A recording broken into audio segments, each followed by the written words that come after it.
audio is a presentation brought to you by Group 1, consisting of Mario Gallegos, Monica Guerra, Alexander So, Andrew Suter, and myself, Ashley French Gray. It will present our findings regarding the Ford Motor Company supply chain strategy case, which took place in the late 1990s to early 2000s.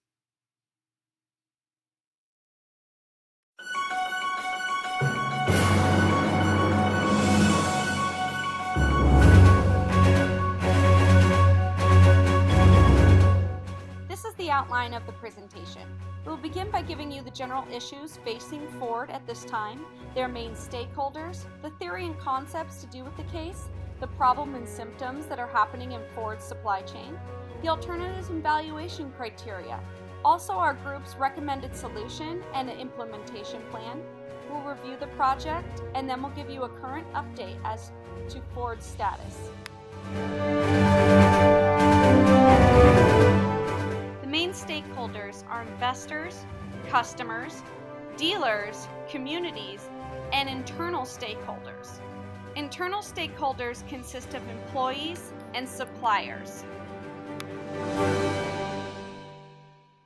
By the mid-90s, Ford had implemented what it called the Ford 2000, a reorganization plan meant to merge all of its global operations. This was in part due to the growing competition in the United States market by foreign competitors such as Toyota and Honda. These new competitors were using information technology to manage supply chains better, making them price and quality competitive. Ford knew if it wanted to hold its spot as one of the 3 largest distributors of vehicles in the United States, it was going to have to use information technology to improve the communications between its customers and its vendors. Ford knew it needed to use the new emerging information technologies in order to better design its supply chain, but the management team was split on how to do this.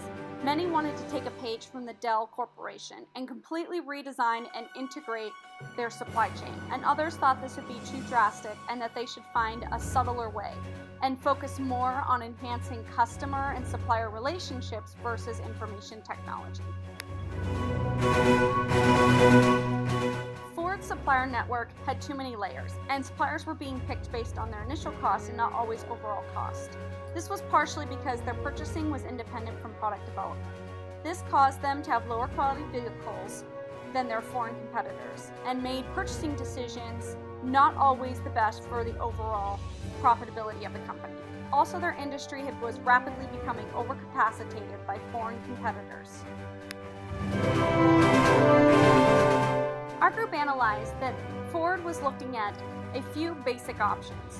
First and foremost, they could do nothing. Secondly, they could take on this virtual integration model that many of the managers saw as an advantage.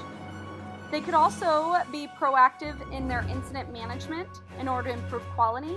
They could manage risk through incremental outsourcing, or they could redesign their product and purchasing.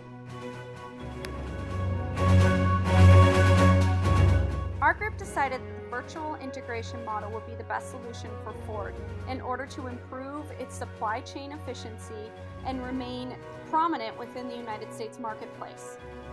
This would mean creating IT protocols to share data with suppliers and making data visual to all the parties involved in the supply chain.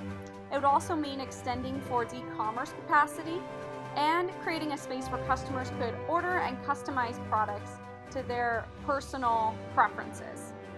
In order to implement this, dealerships will need to create demand for it. Also, they will need to create a website that allows customers to view the options and choose them. Ford should also allow dealerships to hold select inventory of the most optioned models in order to speed up the time to market. And they will also need to enforce the new IT protocols.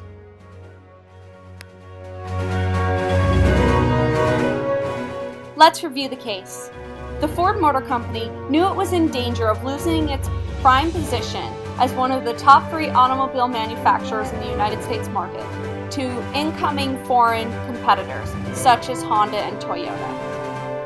In order to stay competitive, they knew they needed to make their supply chain more efficient. Part of becoming more efficient was to increase communication and visualization between suppliers all the way down to customers. They knew they had to streamline the materials from the suppliers. They needed to identify and correct inefficiencies in production, and they needed to create a consistent retail experience for their customers. By integrating the new IT platforms, Ford Motor Company was able to create more direct avenues of communication with customers, suppliers, and dealers alike. The impact was positive and assured them of their place within the domestic market as a key player.